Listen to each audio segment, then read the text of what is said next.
as a child, because, okay, let me read you some of the stuff I wrote, because this goes into this. I say, alright, I look back on my childhood and a lot of what I see is me getting yelled at and reprimanded, but not told why what I was up to was so wrong.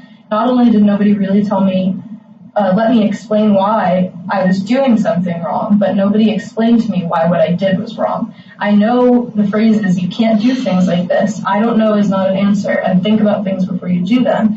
And I've been telling you since kindergarten. But I was never told how to know if something was wrong. But I never repeated something I once got in trouble for. Once I got in trouble for something, I never did it again. I never threw another Polly Pocket into a bucket. I never jumped on someone's back. I never did anything twice. So once I started getting really asked why and explained why it was wrong by certain people who understood, I started to finally learn the difference between right and wrong. And I know it took up until almost 4th grade. I'm a slow learner and I know that, but after I stopped getting in trouble for doing things that were actually wrong, I started getting in trouble for things that I was doing when I was a kid. And being in trouble for being a kid. Getting in trouble for being a kid. I never was given the benefit of the doubt when I was being the loudest. I'm still the loudest. Or when an accident occurred on account of my klutz, I got screamed at. Like when it was dark in Lexi Summers' basement and I accidentally punched Morgan Ashton and broke her glasses. Right? And I got yelled at. Or the time, also at Lexi Summers' house, when I was investigating the telescope thing, and I investigated too hard and broke it. Yes, it happened a lot, but I felt like everything that I did would be blown out of proportion. I wasn't a bad kid. I was actually just a regular kid with a side of dumbass. Then I have a side note. I also had a lot of negative quirks that were seen as negative, but they were caught too late, so I didn't know how to cope with them for a very long time. Like things like my ADHD was caught too late, and I know that, and I don't hate anyone, but I really, really am so mad at my parents for not taking the advice of my kindergarten teacher, my 1st grade teacher, my 2nd grade teacher, my 3rd grade, up until 6th grade teacher to get me checked. And you can remember that? Yes. I remember,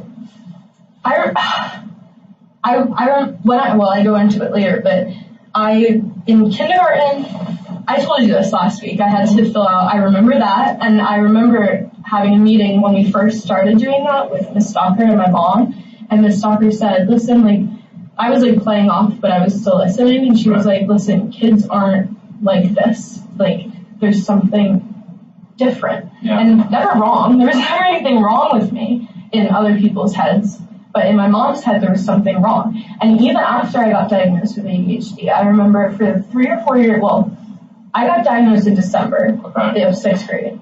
My mom told me that day, don't tell a soul. It's embarrassing. I don't want other parents to know about it. And I'm like, okay, that's her stigma, like whatever. But I didn't have anyone to lean on. Like she completely made this feel for me like it was wrong, that I had something wrong, like different about me. Yeah. And it's not like, she never understood that just because something is different, it doesn't mean it's wrong. Yeah. Never understood that about me. Just because I'm not like Carrie doesn't mean I'm a bad kid. Just because when I was a kid, I was bad, I did misbehave a lot, I got in trouble quite a bit. But like I said, I never did anything again that was like, something I did in the past. Right. But, so I learned the difference, but even now, my mom still brings stuff up that I did when I was in kindergarten. And I'm like, I haven't done something that deserves to be yelled at since 6th grade. Literally, since I got detention in 6th grade, and therefore my mom finally decided to check me. Right. And so, honestly, young Shannon, 6th grade Shannon, didn't feel protected, didn't feel... I had no safe person. Right. I couldn't even talk about it with my mom. My mom didn't want to talk about it. Right. She researched, she didn't hesitate to research about it. She knows a lot about it, and I'm very happy that she's very educated now about it, because, about everything. Like, she researched ADHD, OCD when I got that diagnosis. anxiety. She knows everything from the back of her hand. But if I bring it up to her and I say, listen, I've been having a tough time with this because of this. Do we need to go to the hospital? Do I need to call Dr. Ramasamy? Are you going to have a meltdown? Like, stuff like that. Yeah. And I'm like, no, I just want someone to talk to. And she never was that person for that situation. Or anything, really. But, like, that is, like, something that really hurt me. Like, I could see that, yeah. And then finally, when I did tell someone that I had ADHD in 6th grade, it was 2 months later, and because my friend asked me, she was like, I don't remember exactly what she said, but she was like, why have you been so different? Like, you've been better. Like, she was like, how, like, you seem like you're maturing. And I told her, I was like, listen, like, don't tell many people, but I had started taking medicine a couple months ago, and I'm starting to feel better, and I'm starting to be able to control myself in class, and she, like, finally, once I told someone, I felt like it was normal, and she was like, oh my god, my brother has ADHD, he takes Adderall too, and, like, it was like, okay, and it took 2 months for me to realize that it was okay. And when I told her, I told my mom, I told Bella that I take medicine, and she flipped out. She was like, oh, so now it's going to be all over my Facebook group with all the moms, and I was like, no, it's not. Like, it's none of anyone else's business. No one's going to go and tell everyone. Like, it doesn't make sense why, but that's, like, her own stigma, and I don't know, like, this is why it frustrates me, because, like, this whole thing, because I feel like I shouldn't bring up things that happened in the past, because we can't change that. I think I should only talk about things going forward. Like, I want her to be able to talk to me. I want to be able to call you and tell you I saw a basketball on campus. Like, I just want to be able to call her and, like, be able to tell her anything. You want that normal mom-daughter relationship. At least your idea of that. My mom has always said, you know you can tell me anything. Right. But I have never felt like I can tell her anything. I've never told her anything. Like, everything that she knows about me, she found out from someone else. And then I got in trouble for not telling her. But it's like, why am I getting in trouble for not telling you I have a boyfriend? Or for not telling you that little things, like tiny things. I don't know any other examples. And I want to go back to something you said, because I'm getting like a mixed message, and I just don't know. Like, that letter, I mean, it's legit.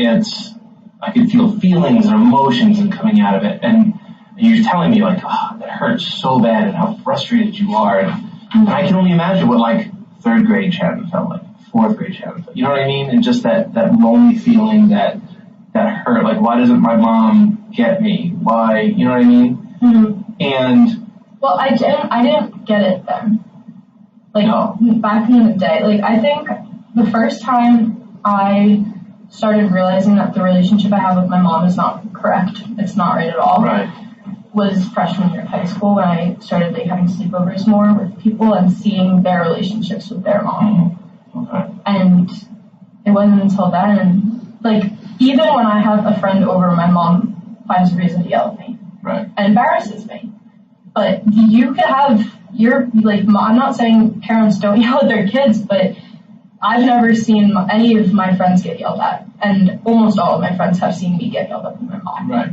And that's not right. Like, even, she was, like, one of the stage moms for my theater company. Yeah. Freshman year, she only started so she could keep a watch on me. That was her reasoning for being backstage. And I was like, you don't have to do that. I'm a grown person. Like, you can, I want you to be backstage. That's cool. You can help with the wigs and stuff, but don't, like, sit in the dressing room looking at me.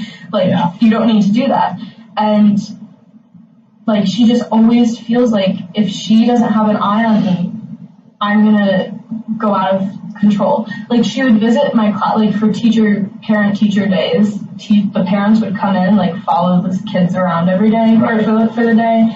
She would come, and she would see me behaving. And then when I would get home, I wouldn't get, oh, you did a really good job today. Like, wow, is this how you behave every day?